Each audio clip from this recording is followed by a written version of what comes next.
Welcome everybody, 15th of December, Gazette Scrutiny Board. Okay, we'll make a start. Do we have any apologies? Councillor Wilson. Chair, yeah, I've got apologies from Councillor Wilson. Thank you very much. There are no late items. Are there any declarations of interest? No? Okay. You might see that there's minutes are missing, but we will have both the previous meeting and this meeting in the next Exec Scrutiny meeting. The dates just didn't allow it to be in this agenda. Similarly, we dealt with the forward plan at the last meeting. I proposed both item 4 forward plan and overview and scrutiny forward plan 25-26. We can talk about if we need to at the next meeting, if that's okay with everybody. Okay. No problem. So we'll move straight on to the Council Cabinet agenda. Tonight should be straightforward. We've got two items, obviously very significant, item 9. But before that, we have item 8, which is the proposal to approve the changes to the Council Tax Support Scheme for 26-27. And I believe Jane is going to present this one. Thank you. Thank you. Thank you, Chair. So I'm Jane Witherow. I'm Head of Customer Engagement and Registration Services, which also covers council tax, housing benefits and welfare reform. So this report presents the final proposals for the Council Tax Support Scheme for 2026-27 following completion of the statutory public consultation. You'll have seen from the report that we are recommending a revised scheme which extends the cap to support up to council tax band B and reduces the minimum contribution for working age households from 30% to 20%, with eligibility criteria remaining unchanged. The purpose of these changes is to improve affordability for our most financially vulnerable residents while working towards harmonising our scheme more closely with neighbouring authorities and preparing for future local government reorganisation. I'm here to ask Scrutiny to note the consultation findings and the value these changes bring to residents, the collection fund and future harmonisation work. The report also seeks approval to delegate authority to the Section 151 officer to make any technical amendments required by national regulation and to formally publish the scheme ahead of the statutory deadline of the 1st of April 2026. I welcome any comments or questions. Thank you. Thank you very much. Do we have any comments or questions from members? Councillor Kerr. I was wondering what sort of level of response there had been from the consultation. We've had 62 responses. And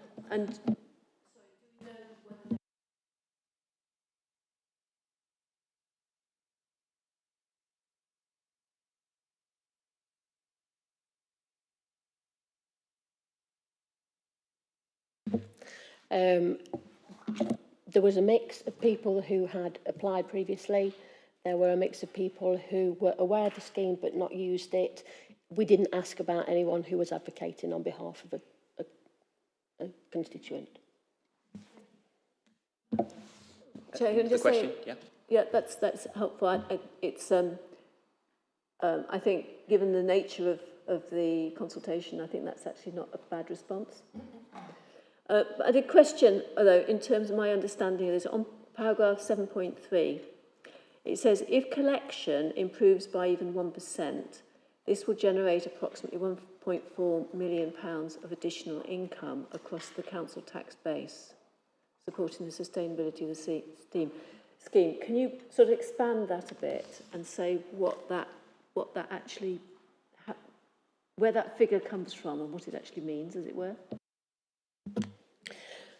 Yes, from what I understand from our council tax team, collecting 1% equals an income of 1.4 million. So if we increase our collection rate by 1%, it actually brings in an additional 1.4 million. Bearing in mind that we don't collect 100%, so every percent extra we collect, we recover. I suppose, look, the table just above there talks about spending an additional £1.4 million on giving out as people who are becoming eligible for the scheme. So on the one hand, we're saying that we need to give more money to people, which is absolutely fine. And I think expanding it onto Band B is probably quite cautious. But I don't see where we are potentially getting an extra £1.4 million in as a result of expanding the scheme. I would say that we're... Alison, did you want to? I would say we're probably not saying that we will collect 1.4 million additional. It will go towards that, and a lot of our, I think there's a quote, a percentage of our customers who are in receipt of council tax support are in arrears.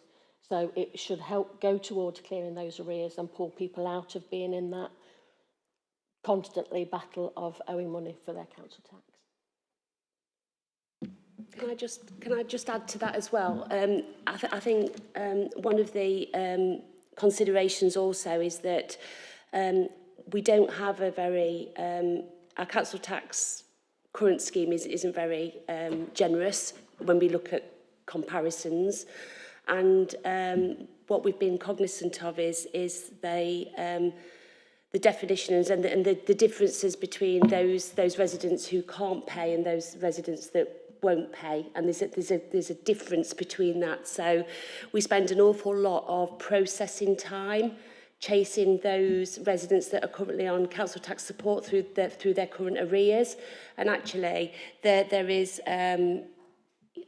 some merit in, by increasing the council tax support scheme, that it will actually release some capacity to be able to focus on some of those arrears where we put that in the won't pay category, rather than chasing vulnerable residents who don't have the means to pay. So we do think that there probably will be better collection rates, as Jane has alluded to.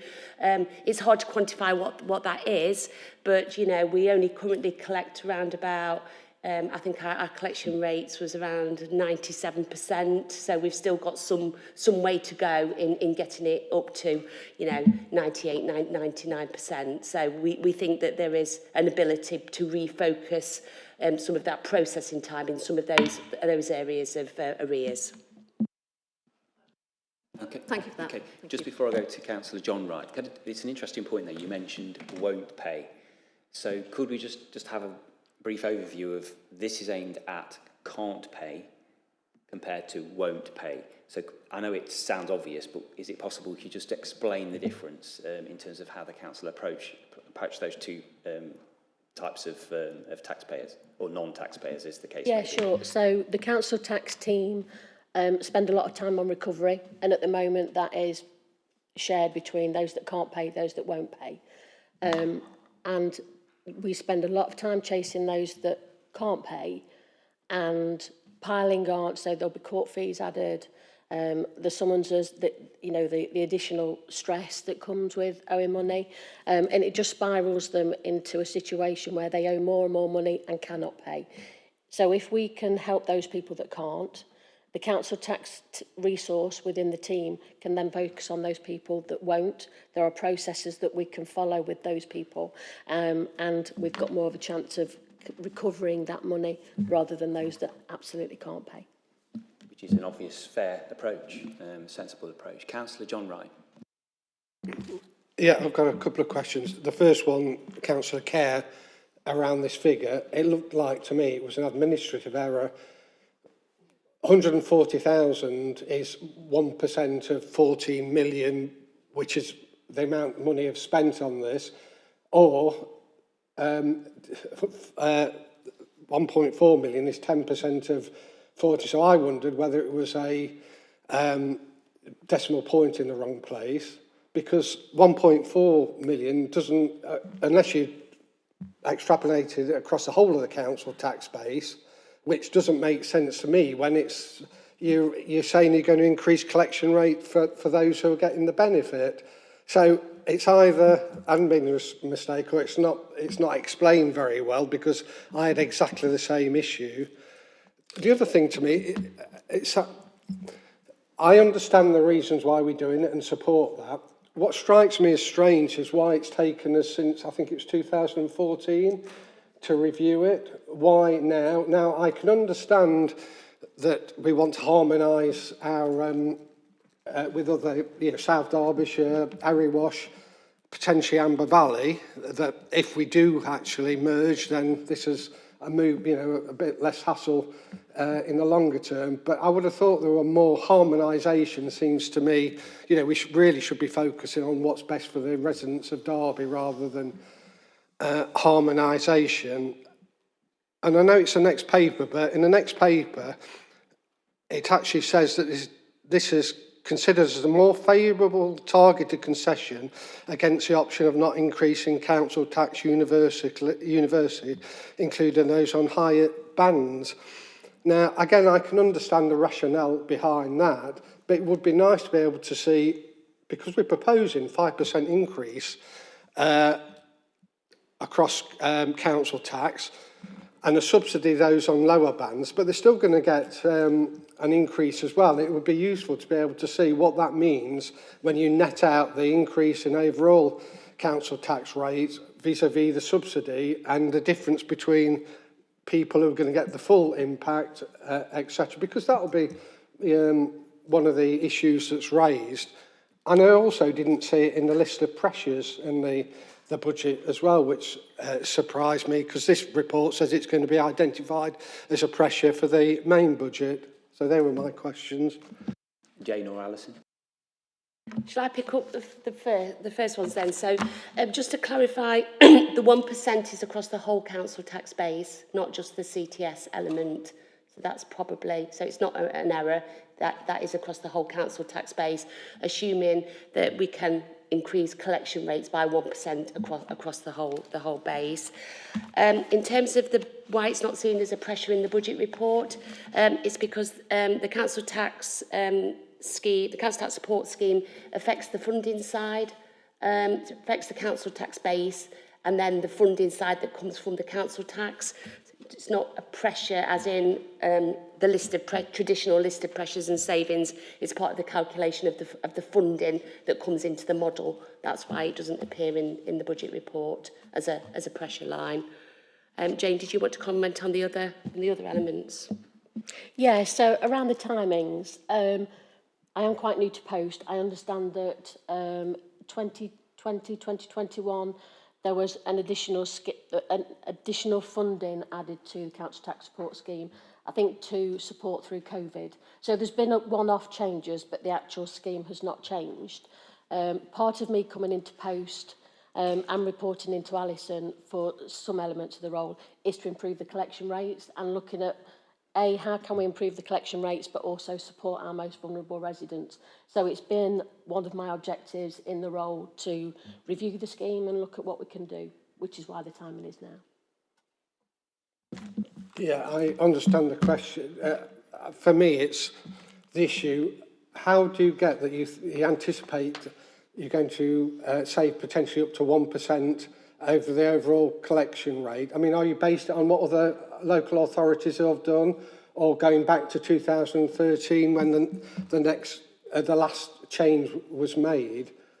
And are we going to be able to track that? So at the next budget, or budget monitoring in 6 months, we'll be able to see whether we're actually collection rates have an increase as a direct result, I'm assuming, as a direct result of less effort of staff being able to administer this scheme in terms of, that's correct, is it?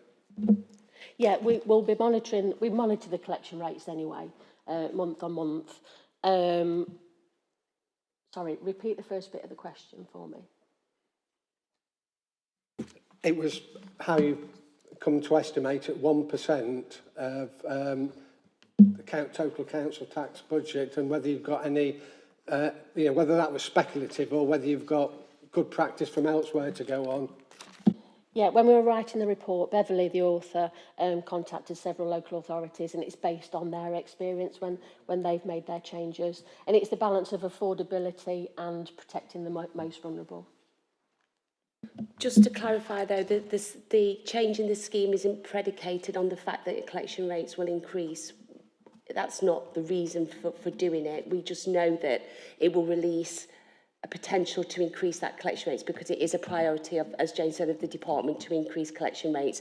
But the change in the CTS isn't predicated on those savings having to be delivered. It's just a contextual information to say 1%, for every 1% increase in collection rates, it generates about 1.5 million. And we have still some improvement to make in Derby. Thank you. Councillor Cecile Wright. Thank you, Chair. This is a question really for clarity. The scheme is aimed at those in council tax band A and B respectively, and those that who are not able to pay as primarily. Clearly you'll be also focusing on those who won't pay. Just for information, clarity, what happens to our residents, and also it's aimed at those that are in working age, the working age population, if I understand it correctly. What happens in a situation where residents are living in a higher band, have an awful lot of assets that are cash poor, so to speak, and may not be able to afford their council tax? What happens in that situation? Thanks. That's a very good point. Over to you. Yeah, thank you. So anyone can apply for council tax support, no matter what band they're in. So those people that are in band A properties, their council tax support would take into account all of their band A council tax bill. If they're in band B, again now, if it's approved, it would take into account all of the band B charge. Those in C and above, it would be capped at band B. So they can still apply, but it wouldn't, the 30% wouldn't be, sorry, the 20% wouldn't be costed at the band C, it would be capped at band B. So I suppose the message is those that can't pay, irrespective of your band. And obviously, so how is that going to be communicated so that it's very clear that if you are struggling with your council tax, that there is potentially help available, regardless of the band that you're actually in? Well, if it's causing confusion, we'll work with our comms team to make sure it's absolutely clear. And whenever we speak to a customer over the phone or through email, we always promote council tax support, no matter what band they're in. So we will have that one-on-one conversation if we speak to a customer, interact with a customer. And as I say, we'll make sure that the comms are absolutely clear as well. Chair, can that be can that be communicated more effectively, please? Because the impression I get here, unless you're in a particular band, A, B, and socially deprived, economically impacted, this scheme, you may not be eligible for this scheme. Thank you. It's a very important point to raise. Thank you for that. Councillor Kerr. I may be misremembering, but isn't there usually a leaflet that goes out about this alongside the council tax bill? There is, yes. So it might, Chair, just be reviewing the wording in that to make sure it's absolutely clear. Is that, I have not got it in front of me, is that something that could just be taken away, or should we have that as a recommendation? I think there's no harm in a soft recommendation if we could just put some wording together to ensure that all those who potentially could benefit from the scheme, it's clear to those people that there is help available. So I don't know if you would like to knock some wording together, Councillor Kerr, or do you want me to do that? Or Councillor Wright, would you prefer? Are you okay? Sorry, it was your point. I do apologise.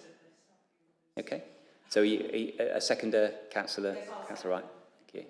If you could just put that together, if we have a slight pause, or do you want us to move on and we come back to it? We could do the introduction. Okay, thank you. So, sorry, Councillor Eyre.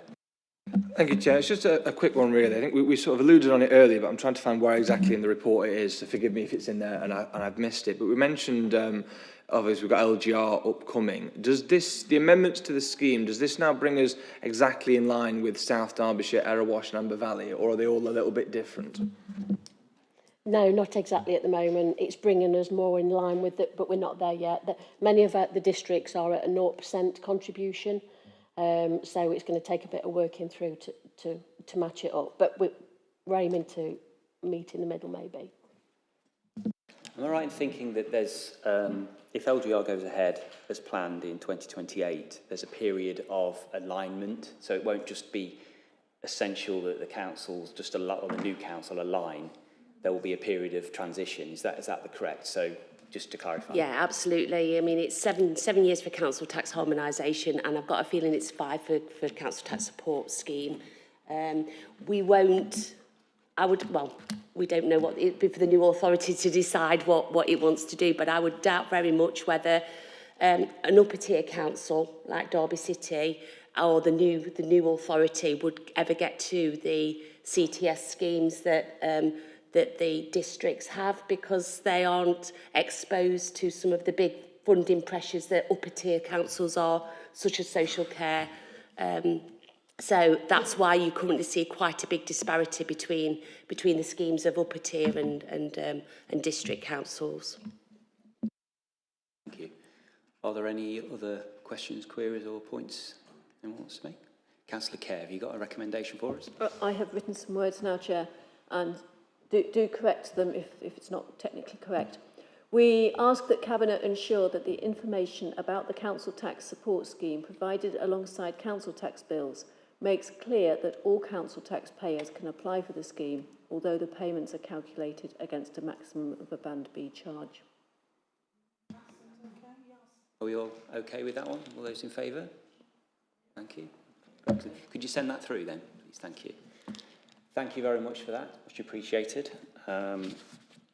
Jane, you don't have to stay if you don't want to. Alison, you do. Okay, moving on. Where are we? We are on item 9, which is, okay, so item 9. So this is the medium-term financial plan 26-27 to 28-29, but importantly, it's the budget consultation. So at our next meeting, we'll be scrutinising the budget in detail.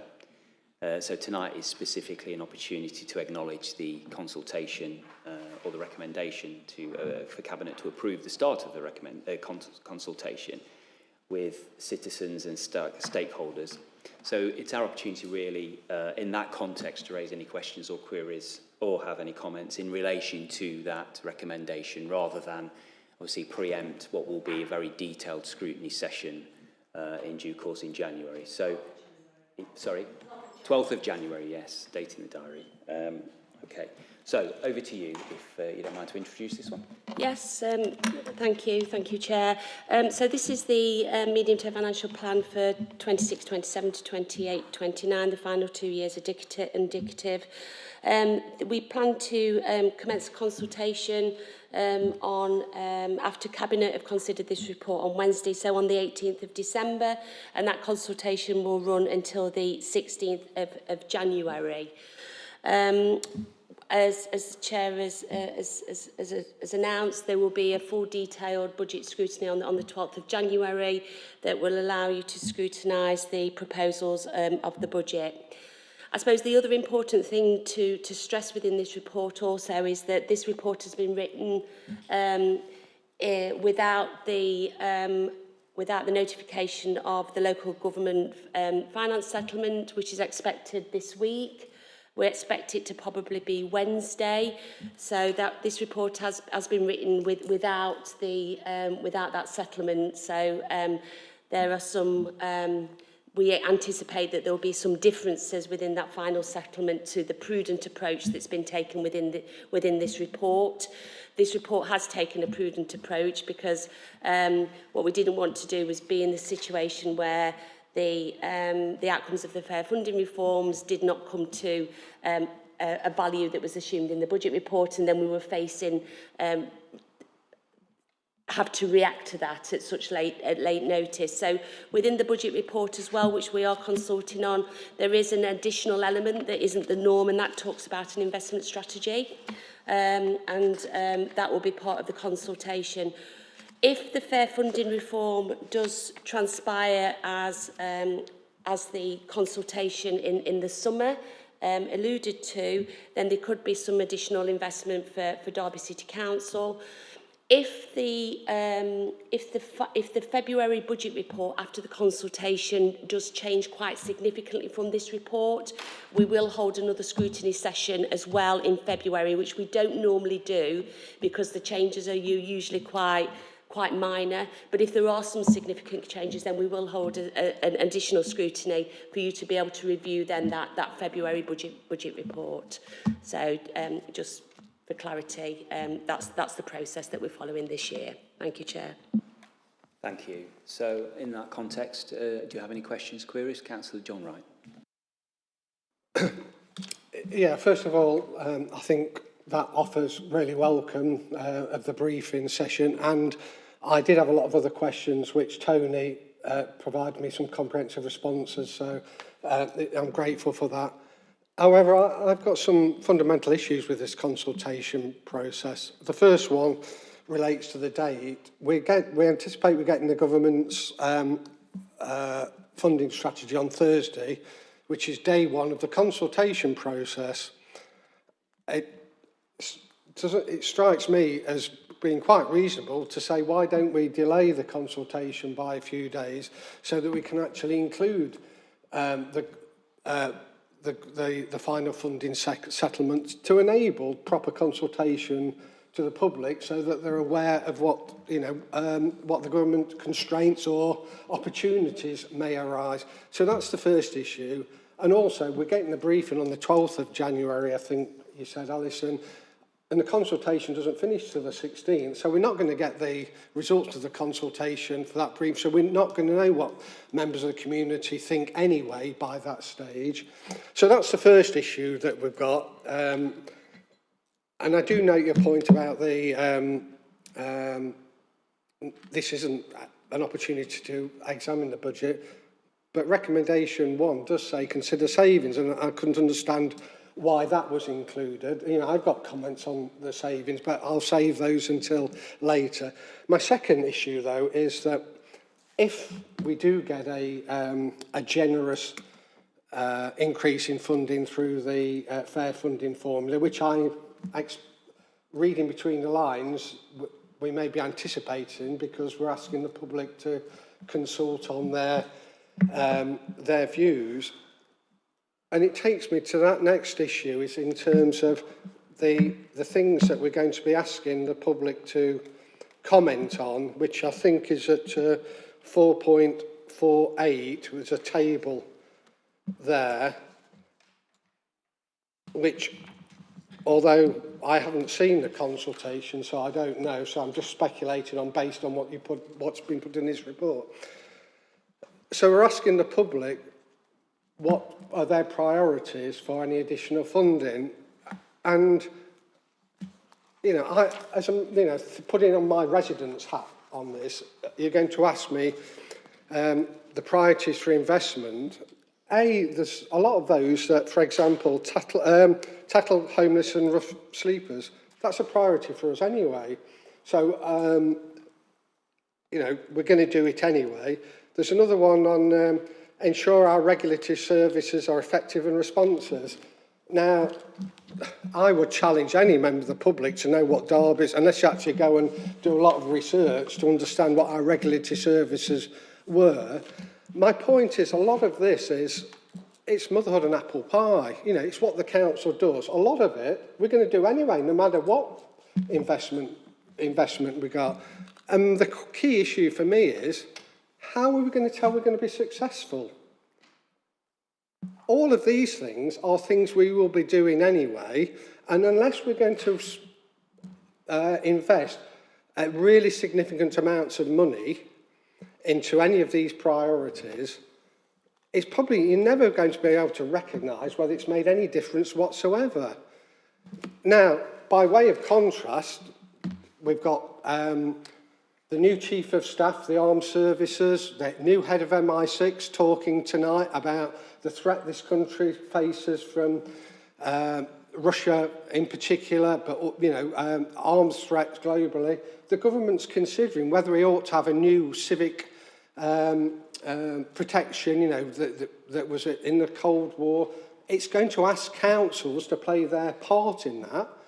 You know, these are major issues for the country, and that's one example. If I go to purely local, in Chaddiston East, we've asked our residents what we think priorities ought to be, should there be any extra funding, and they've said things like SEND provision, they've said reducing council tax are the two biggest issues, better bus services, because it's this time of year, they want better leaf cleaning services at gullies, etc. You know, these things are real, tangible issues that can be measured. Even the national one, if we were to set up a preparatory group to understand what the implications for Derby City Council are because of the new international threat, you can measure these, and the ones I'm talking about here.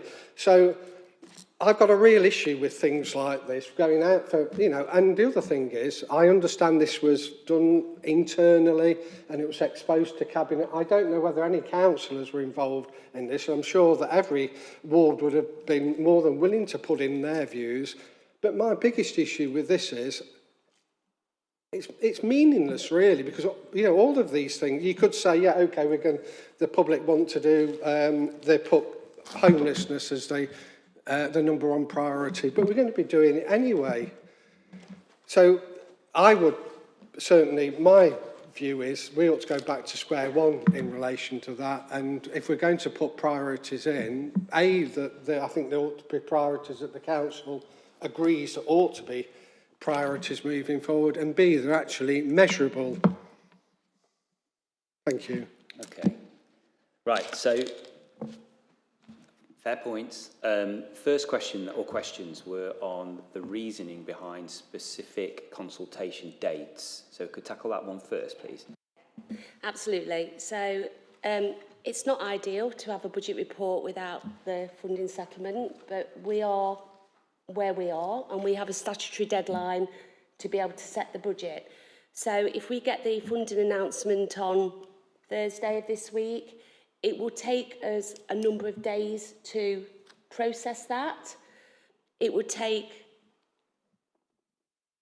weeks to determine what a report may look like to be able to go out to consultation, because obviously that would have implications and decisions that needed to be made. So it would be impossible to have to be able to respond with a budget report within days of a funding settlement being announced.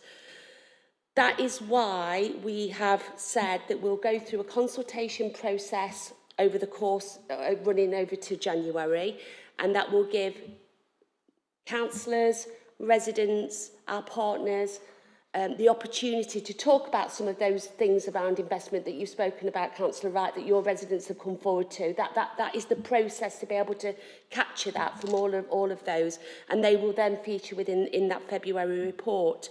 The 12th of January scrutiny meeting is for this report, for you to be able to scrutinise the pressures and savings that have got us to this first phase. We will then hold another scrutiny to look at the February report that will look at the consultation outcomes and the investment and the final budget proposals that the Cabinet will consider and recommend to full council. So I suppose this year it's a bit different. It's a two-phase process to allow us to be able to do the statutory consultation, but allow us to be able to set a balanced budget that we have to do by the 11th of March. Okay, thank you. And there's a question from Councillor Wright before I come to Councillor Cecile Wright. Thanks for the patience. The inclusion of savings outline, the suggestion was that that's not normal to be added. I can't recall whether I'd have to look at the agendas. Is there any comments on that in terms of that specific consider the savings outlined in Appendix 2?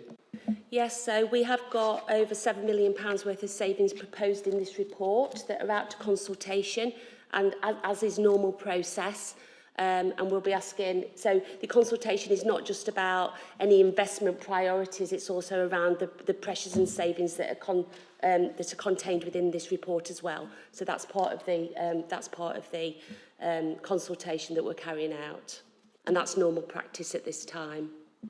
Thank you. Councillor Cecile Wright. Thank you, Chair. Thank you, Alison, for giving the overview of the presentation. What I have to say is really just generic.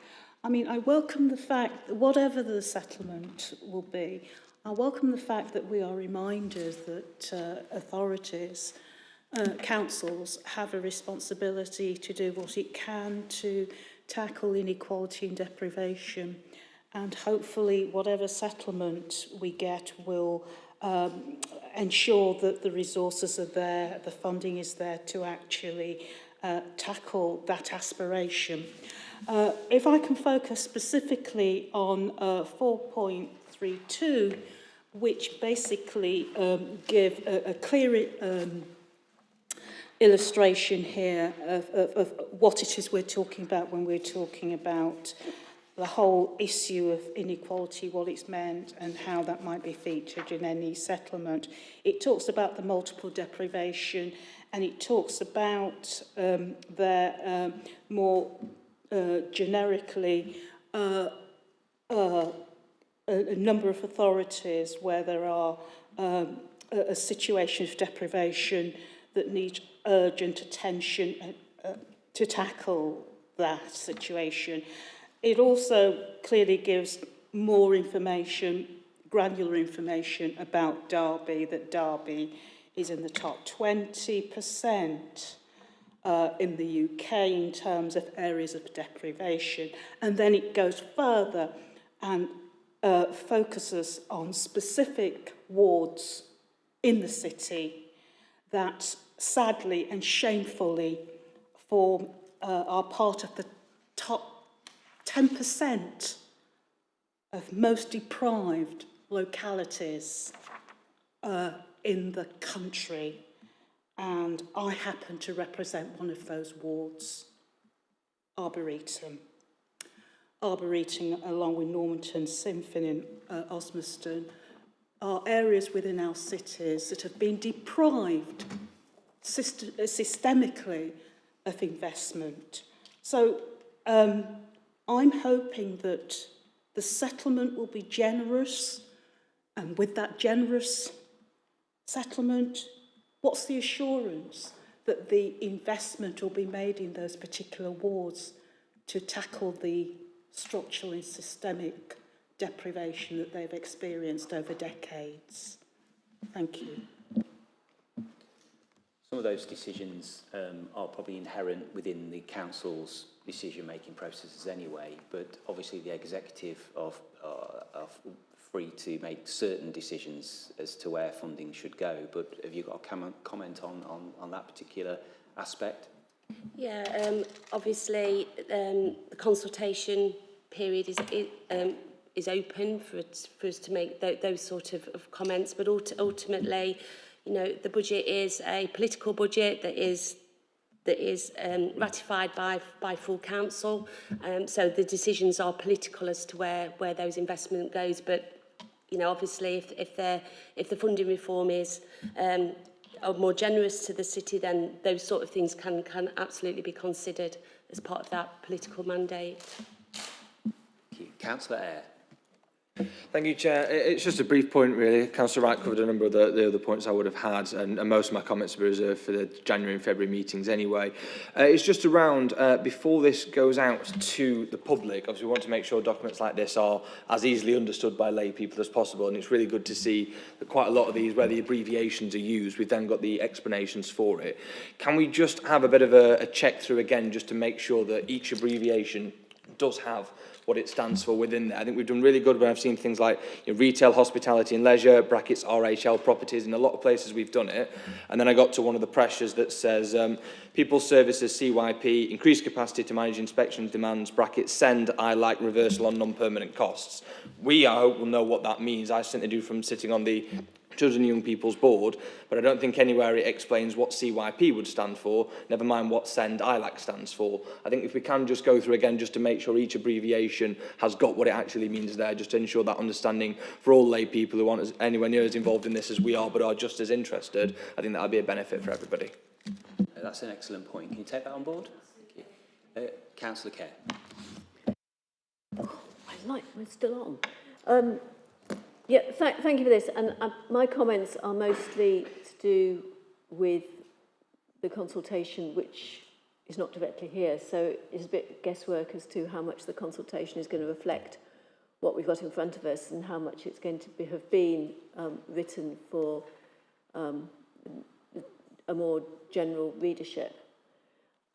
And so, for example, the table that Councillor John Wright highlighted about the purposes and priorities for the council highlights, among other things, climate change, but the tables that are provided here don't really highlight that.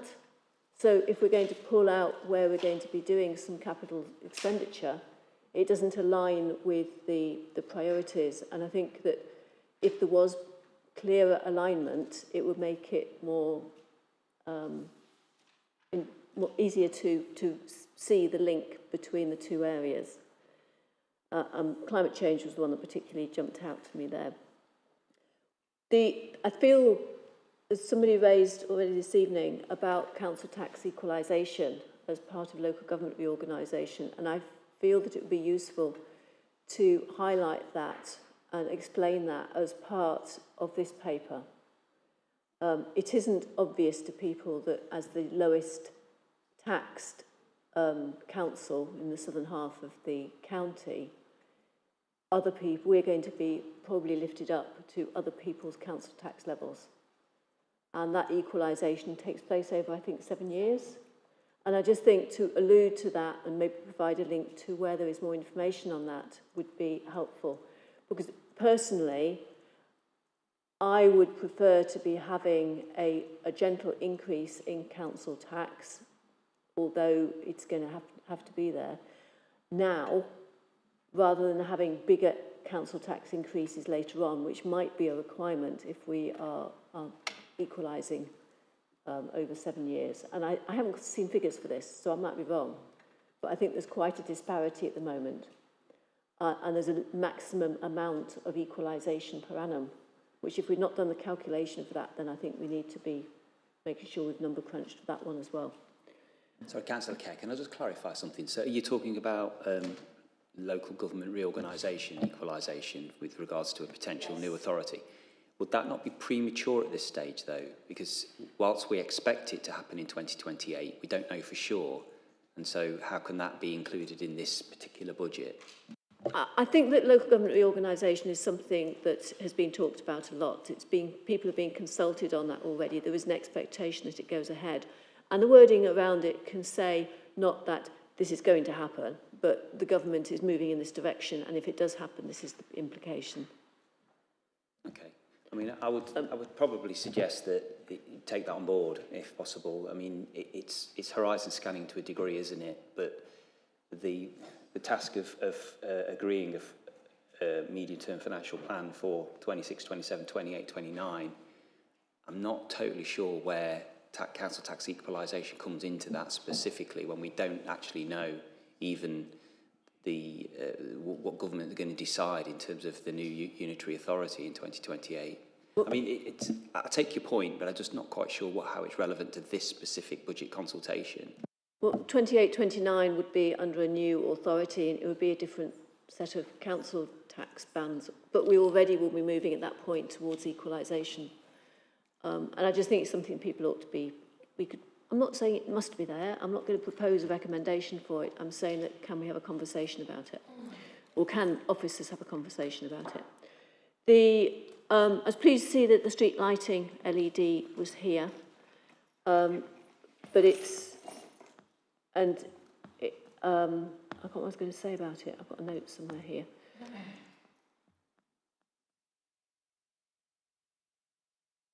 Where's my council tax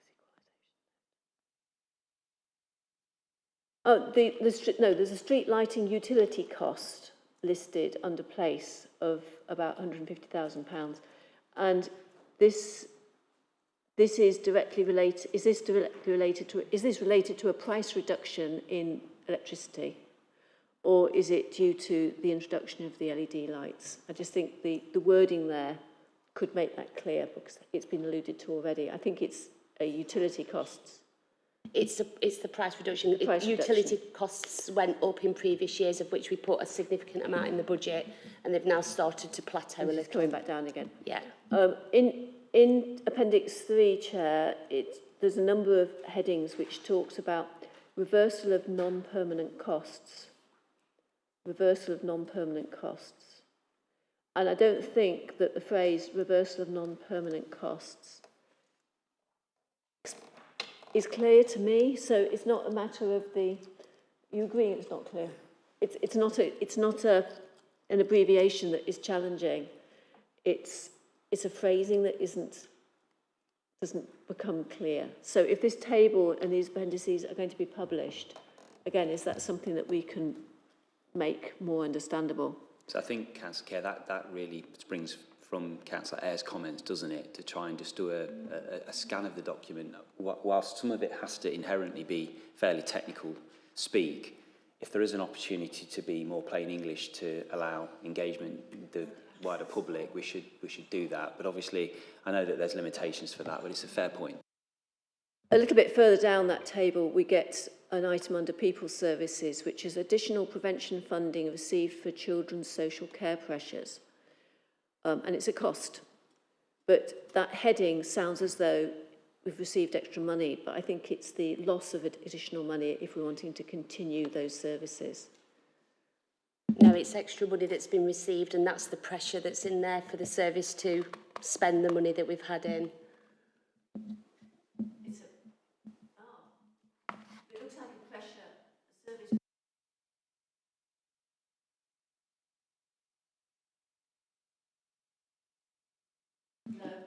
No.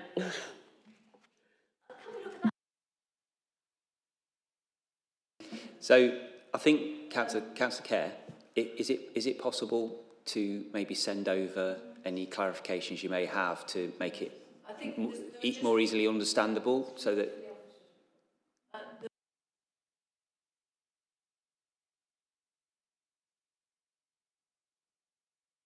There was one final one, Chair, which is whether the strategy area name was correct, which relates, it's got the strategy area name of schools, but it refers to smaller children's homes, phase 3, adult supported living, and children's homes, phase 4, and people's social care small homes accommodation strategy, which don't sound as if they're schools. So I was wondering whether those were correctly labelled.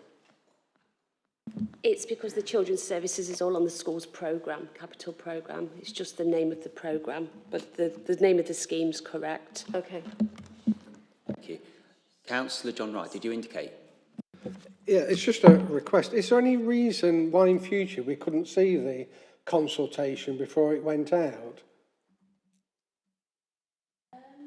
The survey document, because I think we could give much more informed views rather than the sort of feedback I've given tonight if we had those before. I can't see any reason why not. I think that's an absolute valid point. I think we'll have time this time round because it obviously goes live in a few days' time. But I think that's a absolute valid point. You can, Councillor Kerr? Can I propose we capture that as a recommendation? I think I think the officer's taken it on board. But if it's down to the board members if they want to put something forward. Yeah, well, if Alison's supportive, yes. Yeah, I don't necessarily think it needs a recommendation, but if officers can take that on board, yeah. Okay, any more questions, queries? Like I say, we'll be returning to this in some detail in less than a month's time. Yep, so Chair, just to clarify then, so our next meeting is Monday the 5th of January, and that will be the normal exec scrutiny meeting. And then, as Alison has mentioned, the meeting on the 12th is the specific scrutiny meeting as part of the budget consultation process. Thank you, Chair. Thank you very much. Well, I'll draw the meeting to a close and wish you all a very Merry Christmas, and those watching on YouTube, and a Happy New Year, and we'll see you in January. Thank you.